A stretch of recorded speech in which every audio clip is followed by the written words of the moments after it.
All right.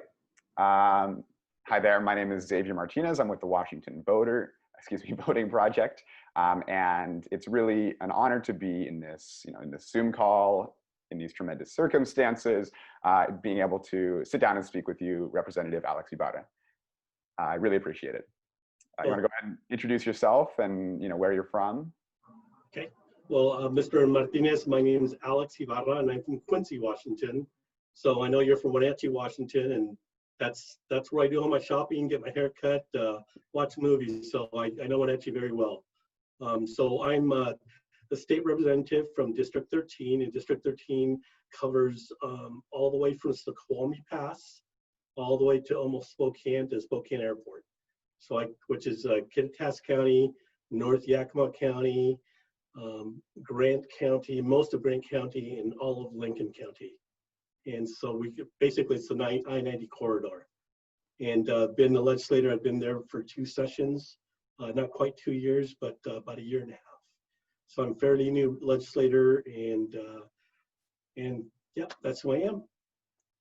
Fantastic, fantastic. Again, it's great to be here speaking to you. So I do have some questions that I've sort of prepared as a rough outline for, at least to guide our conversation today. But, the vision for this project is that we have just that, a conversation, not necessarily an interview. So hopefully the goal of all this is that I, and by extension, the broader Central Washington community, will kind of be able to learn more about your positions on the issues, but I think equally as important, your personality in all of this. First of all, kind of building off your background as a representative, tell me about kind of what life was like growing up and how you ended up calling Quincy in the 13th district your home. Well, how long is the interview? Half hour? Yeah, we got about a half an hour. Okay, so well, my parents were migrant workers, and they were, my mom's from Mexico, my dad was from Texas, and my grandfather and his 2 brothers and their families were migrant workers, and they would travel from Texas to California to Oregon to Washington, Granger, Washington to be specific, to Idaho, then to Chicago, Illinois, and then that was their yearly route for doing migrant work. And so they did that for years and years, I think starting in the 40s and stuff, but I'm not sure the exact timing of that, but somewhere that time frame. So they've been doing it for like many years. In 1961, 1953 or so, irrigation came to the Columbia Basin from Grand Coulee Dam and started irrigating all of the Quincy area, Moses Lake area, all Central Washington, which was all desert at the time. And when the irrigation came, then all of a sudden came the farmers. And then farmers needed farm workers. And so my family, figuring out there was a lot of work up in the Quincy area, decided to move to Quincy, or that was a station that they would stop at. Instead of stopping in Granger in the Yakima Valley, they started staying in Quincy as their kind of home beacon for working when you worked in Washington, because there was a lot of work here. 61, my dad got a job, full-time job for Quincy Farm Chemical, and I was born 6 months later. And so worked in the fields with my mom and my aunt and my cousins and brothers and sisters around Quincy, hoeing beets and beans and picking apples. When we were little kids, back in those days, we were little kids, and we, when we were like picking apples, we were small enough where we couldn't pick up the ladders. So my brothers and I, we were kids, so we decided we'll just climb the tree and pick the apples on top. And we just climbed all the trees because we were kids, and that's what boys do at least. And we decided we just pick the apples on top of the trees, and that's how we did our work, when we were little kids, and picked grapes as well. And that's kind of how I came to Quincy. And next thing you know, I was graduated from Quincy High School and went off to college and finished up with a Bachelor of Science in Mathematics from Central Washington University, and got an MBA, and went off to work and worked for a company called Rocket Research Company in Redmond, Washington. And so I'm a rocket scientist, actually. We made rocket engines for spacecraft, and a lot of hardware for the space shuttles, for all the lunar landers and the Mars landers, Mars rovers. We did parachute assemblies for those guys, but mostly propulsion systems for those spacecraft, and worked a lot of military programs, including the B-1 bombers, weapon systems, cluster bombs, you name it. It was a pretty wild experience, and got married, and my wife was from Quincy, so we decided to move back home. I've got one daughter, and unfortunately I'm not married anymore, but my daughter's just got married just recently, and 20 years old, and graduated from BYU down in Utah. She'll graduate in December. So that's kind of the whole story in a nutshell. Fantastic, fantastic. I mean, congratulations to your daughter, first of all. That's really great to hear. I took the liberty of doing some research on you the past couple of days as well, and I saw that you are a literal rocket scientist, which I think is not probably not super common in the political sphere. And I also noticed that you have some experience at the Grant County PUD. Yes. Is that correct? Okay, so right. So I guess having that experience both in the private sector and kind of on the public side of things as a scientist, someone, a gritty engineer kind of deal, as well as on the business side of things, I understand you did some market analysis and stuff like that. How do those different yet similar experiences kind of tie into the policies and bills that you might choose to support? Well, really good. I've got this lengthy resume of doing different things. So I'm an energy guy because I worked for Grant County PUD for 17 years. So I'm very well versed in energy policy, in energy operations, fish operations, because we have to manage the salmon coming up and down the Columbia River, because we do have 2 dams on the Columbia River. So I'm very versed in that, as well as the reliability and compliance portion of what utilities have to meet regulatory wise. So did that for 17 years, and also was a assistant mechanical engineering, civil and engineering manager down at at 2 of the dams down that we own here in Grant County. And so I can talk about energy closely. I can talk about fish. I can talk about water.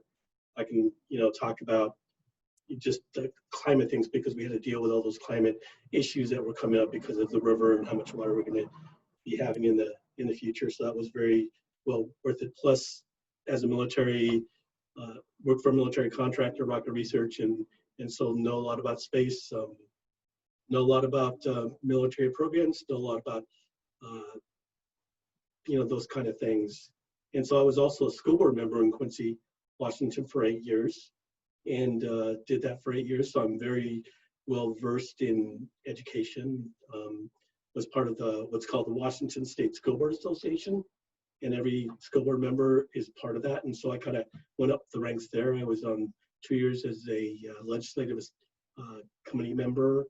I was 2 years as a board member at WASDA, and I was also the vice president of WASDA right before I got appointed. So I'm well versed in education, and you may know, but education has one half of the whole budget of the state of Washington. So know a lot about energy and know a lot about education. So that's a big chunk of the bills that come through the system. So which has been really helpful for me to learn what those bills are and what they do. Totally. It seems like you have the whole 9 yards of experience, especially as it pertains to our the issues affecting our region of Washington. So that's fantastic. So you were originally appointed to the House, as I understand it. Yes. Tell me a little bit about how that process worked on your end. I mean, I have no idea how that process goes through at all. Sure. So the representative who had the spot, he had won his election, and don't know the whole story, but unfortunately for him, he needed to resign, or he resigned, and so he still had 2 years on his term.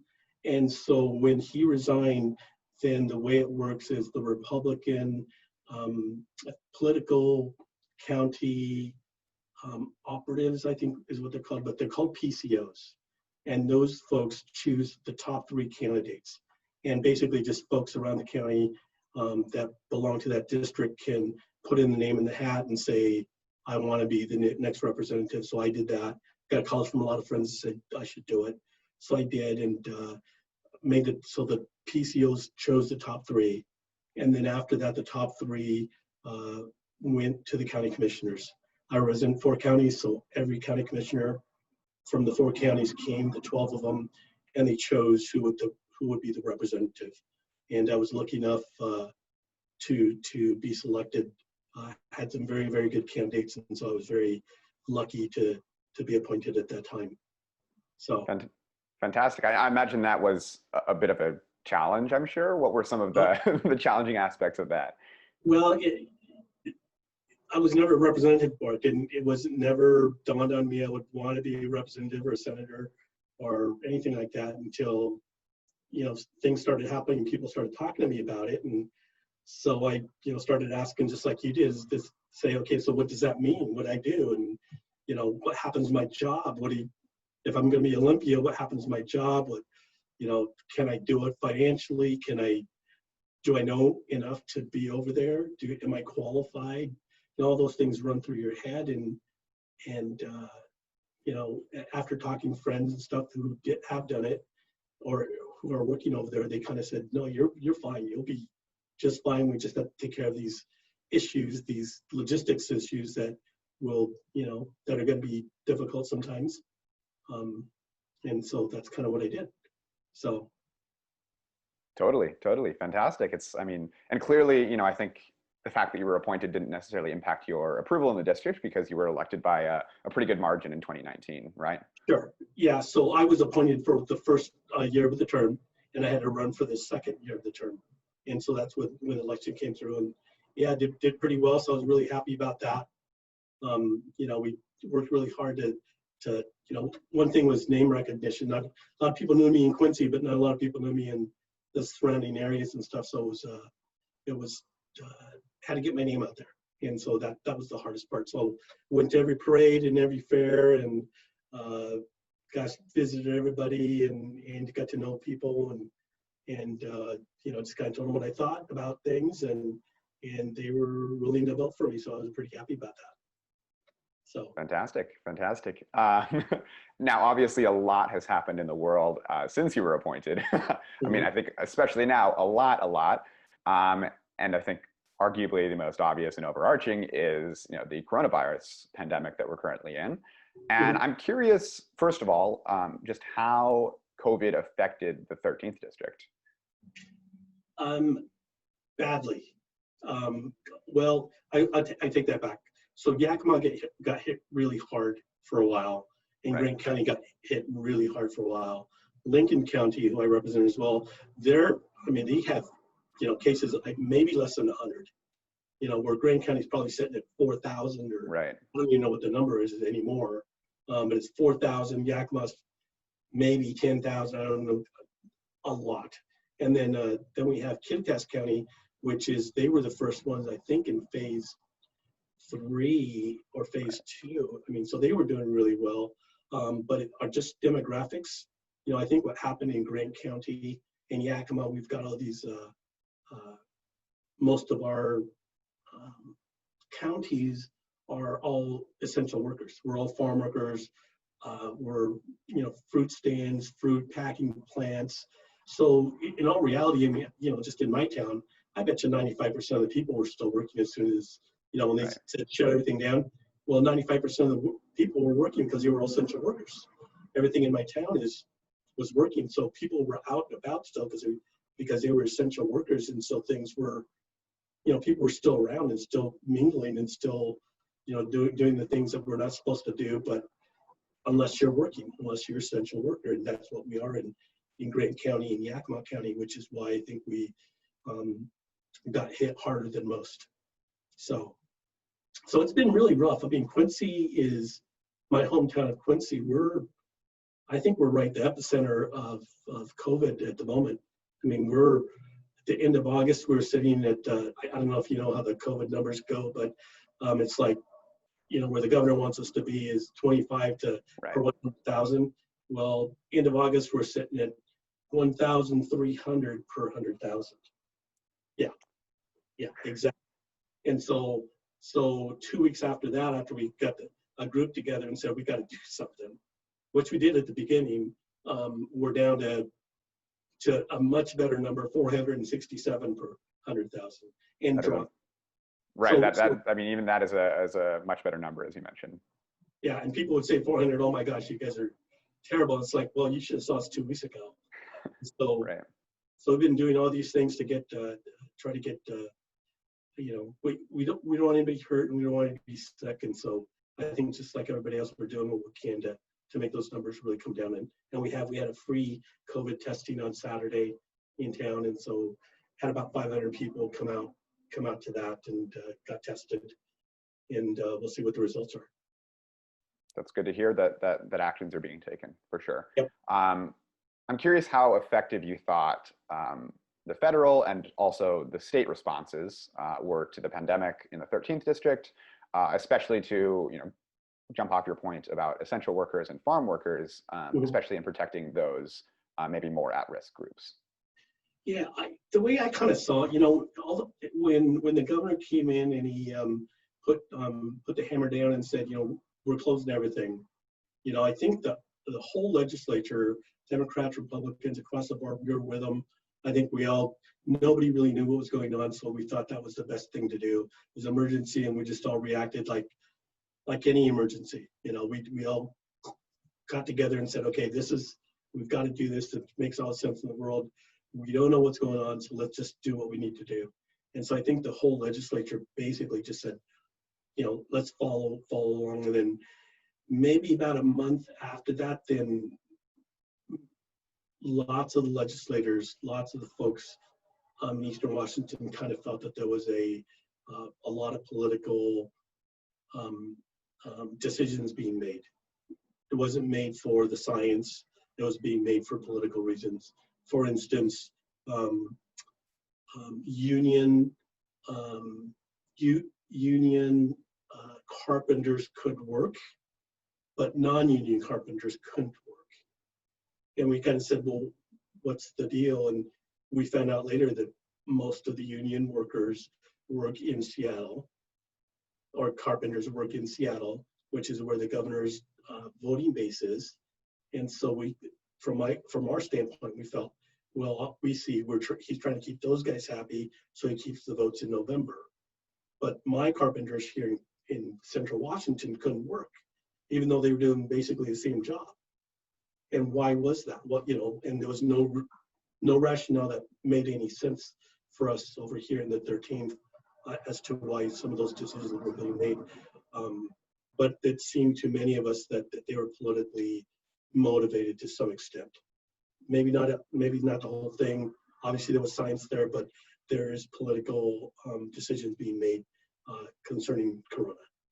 So sure. And so I think the appropriate follow-up to that question is, what would you have done differently? And I think that's something that your constituents, myself especially, are definitely interested in. What personally would you have done differently that would have avoided that issue? Well, just made it fair. I think it was just a fairness issue. If you're gonna stop fishing in Central Washington, stop it in Western Washington. If you're gonna, not let anybody open restaurants, make sure it's straight across the board, unless it makes sense. So I think one of the good things that the governor did was, we were harping about, you can't make these mandates statewide because Lincoln County has what at the time had 1 or 2 cases, but Grant County had 1,000. So yeah, keep Grant County, at a lower level of phases, but keep Lincoln at, they're doing great. Leave them alone. So those are the things we really fought for, to make things fair, to make things kind of like horse sense. It was just a horse sense kind of thing. Leave Lincoln alone. They're doing just great, but Grant, shut them down a little bit more, just because our numbers are just not good. And so those were the things we were really fighting for. Just make sure it's fair, make sure it makes sense. And a lot of the rules that we saw, weren't always making sense. So Totally. Yeah, thank you for that. Always appreciate hearing your takes and what you would have done perhaps differently. So yeah, I want to talk a little bit specifically about your district, the 13th, for a moment. In particular, I was kind of just going around trying to learn a bit more about some of the demographic information. And based off some of the numbers from the 2010 census, which is the last census, we have on record, looks like just over 21% of the population in Kittitas County, about 20% of the population in Grant County was living in poverty. And I understand both of those are greater than the national average, which was about 15% at that time in 2010. Mm-hmm. And so I guess my question is, although you're someone, who, even on your campaign website I was looking at, advocates for tax relief, due to these abnormally high numbers of poverty, would you ever be a proponent of, for example, a wealth tax, a state wealth tax on, wealthier members of society in the state, especially when that could mean moving some of the money that might be more concentrated on the west side of the state, across and redistributing it? And I guess the answer is no. I think that there's different ways of a skin in the cat. I think that I just don't want to tax anybody. I think we're overtaxed. I think that we just have to use our money wisely. For instance, there's a big housing, there's a pot of money for low-income housing across the state. And so that money's where it could help Eastern Washington. Most of those monies, almost 90% of that money gets doled out to Western Washington because of the homeless issues that they have over there. But as you know, living in this area, there's a lot of poverty. There's a lot of folks living, 20 people in the house in, the Wenatchee area, just especially with the farm workers coming in to doing their jobs and stuff. Those funds could be doled out in a different way to support the folks in poverty around here, and it's not. And so my job as a legislator for the 13th is to make sure I can get those funds over to the folks that need them in my district and make sure that those folks are taken care of. No, I guess at the end of the day, I would not tax anybody. I would just funnel the money to the appropriate places. Totally. And I completely understand that. I think that's a very appropriate answer. However, I think that does raise the question, considering that a lot of what you're talking about, reallocating that money or making sure it doesn't go to the west side, it hasn't necessarily happened. And, based on my research, it doesn't necessarily seem like it, there's a ton of an effort or a sign that it will suddenly happen. And so I guess, again, taking a taxation out of the question, what is maybe another way that you could advocate for those people living in poverty in your district, or to help alleviate the pressure put onto them by those unfortunate circumstances? Well, one of the things, as a new legislator, I'm just to let you know, so I'm a Republican, so I'm a conservative Republican. So, and all of the representatives in Eastern Washington, most of them are Republican, some just the Democrats are some in Spokane area, and that's about it. So what I've been doing, I need to work across the aisle in order to get those things done because they're the majority, and so I've been working with some senators that control some of those funds in the majority party, and they want what we want, which is, some of the ones I'm working with, they're Hispanic, and so working with those folks and kind of saying, why aren't we taking care of our farm workers? Why aren't we taking care of our poverty kids? And I'm saying, well, because you guys are keeping all the money and give us some so we can take care of these folks. And so I've had those conversations all summer long with a couple of senators about trying to get some of those funds moved over here. And that's all behind closed doors. We have our, get on the phone and say, what are the issues? And we tell them, and vice versa. I talk about what's happening in Seattle and say, what are you guys doing over there? What is there any way we can help? I mean, what can we do to support? And so, we're trying to work together to try to better the situation for all of us. But yeah, it may not seem like not a lot's happening, but my goal is to make it happen. I mean, that's why I got elected, is to support the people on the 13th. That's what I'm trying to do. So. That's fantastic to hear. Yeah, totally. I wasn't trying to say that, I didn't think that things, weren't happening and conversations weren't had, but, I think just due to having a Democratic majority, and some of the political issues that may arise, stuff like major reallocation from Seattle to Eastern Washington, could potentially be an issue. But of course, I hope that is not an issue, and it certainly builds into another point that I kind of wanted to talk to you about, which is kind of political polarization. It's hard to deny that we're in a tremendously kind of volatile political climate, especially with just everything that's happened even in the last 20 years, and a lot of polling companies like Gallup have shown, a big distrust in the media for being polarized. We see a lot of politicians, kind of bringing people from other parties down and stuff like that. First of all, I guess I'm curious if you see that kind of polarization in Washington and in the Washington Congress. In Olympia? Right. Yeah. Yes. Definitely. There's what's called the Color Caucus on Democrat side, and if you haven't seen the research, I'm the only person of color in the Republican Party in the Senate or the House, and so what's happening to me personally as a legislator is that when I vote conservatively and don't what that usually means, I'm not voting the same as the other representatives of color, and because of that, they think I should be, and so I get chastised for it. Maybe not, and it's all underneath the scene. So they're not very happy with me because I vote conservatively on things that my district would think I should vote.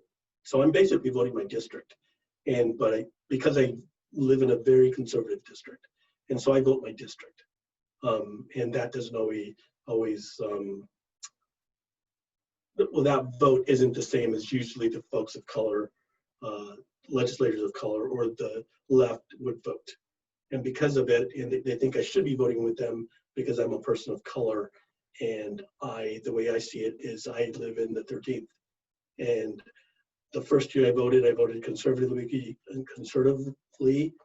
and when I got elected and I won 75%, then that told me that I'm voting the way my constituents want me to vote, conservatively. And unfortunately for me, that means I get a lot of headaches because I vote that way from the other side. So which is real difficult because it's tough to be called, I get called names all the time. I'm a Uncle Tom, I'm a Tío Taco, things like that. And it's like, right. At the same time, I'm trying to get free COVID testing for all the H-2A workers, the farm workers in our area, to support the Hispanic community. But that never comes out. Those things don't come out. I put together a couple bills that would bring bilingual high school kids that want to become teachers. I created a pipeline so those kids, those bilingual kids, could go through the system, get their teaching degree, come back home, teach because they're bilingual. And as you know, being from Wenatchee, we need more bilingual teachers, especially with those Spanish speakers in the area. And so we've created that pipeline. And that pipeline is going to come back where those kids that want to become teachers bilingual come back to Quincy to teach the kids that can't speak English. And I have probably 40% of my kids in Quincy, and I bet you Wenatchee is probably 20% of the kids are ELL kids, which is English as a second language. Right. And so we need those type of teachers, but those kind of things that I'm doing don't come out there, so people think I'm not voting or supporting our community, and I am. So, and just a couple examples. I'll give you a ton more, but Right. I'm sure you have a whole pocket full for me, but okay. So to build off of that a little bit, I'm curious. Like, is it socially acceptable now to be that kind of politically polarized as a politician? Is that something that's pretty common and just happens kind of passively, or is it something that gets a lot of attention, would you say? Well, it's kind of weird because when you're sitting on the floor and it's all happening in real time with legislators, and all this stuff comes out in the news, so it becomes very polarized. But I tell you what, some of my best friends are Democratic representatives. Six of us got 6 school board members. We all worked together for 5 or 6 years. We're all friends. most of them were all the Democrats. I'm the Republican that came in all at the same time. We're all buddies. But, they've got their positions, which is great. I mean, that's what they got hired for. And so we're all friends. We all work together. But at the end of the day, when the newspaper gets involved and the talking heads start talking, then it seems that we're polarized. But in reality, we're, I'd say 95% of the time, there is no polarization. It's just like we all kind of agree on these particular bills because they make sense for all of us. It's just those polarizing bills that, that people want to talk about. But look at all the bills that passed that we were almost unanimous on. There's tons and tons. So we do really get along. It's just those polarizing bills that make it seem that we're so far apart. At least that's the way I see it. I see. I think that makes a ton of sense as well. Kind of getting close to time here, so I don't want to take up too much of your day. So Sure. Maybe just a couple more short questions. Going through your campaign and campaign materials, and bills you supported and such, it's pretty clear that you're passionate about a variety of issues. And of course, your experience plays into that as well, education, sensible water usage, all that stuff. But I guess I'm curious, in your mind, what is the number one most important issue for your next term, assuming you're elected, of course? Well, it's got to be the budget. I mean, it's got to be the budget, and whatever happens there. In fact, probably within an hour or two, we're going to get the new financial forecast, and it's supposed to be coming out recently. Right now, the last forecast said that we're going to be down $8.8 billion on the budget, which means we have to get rid of that much money. But the forecast coming out today within the hour or so will tell it. I'm pretty sure it's going to say it's not going to be 8.8 anymore. It's going to be much better. And I don't know what much better is. I just heard it was going to be better. And so that's going to be a good news, I think, that you'll hear today. That if that's the case, that's much less programs that have to get cut, much less, cutting that has to happen.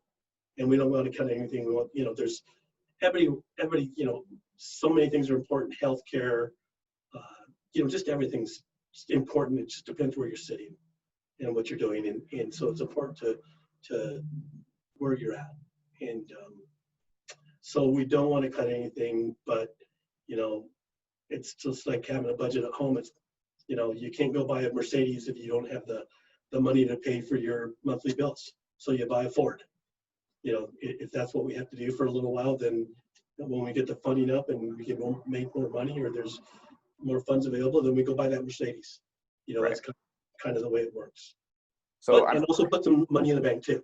So totally.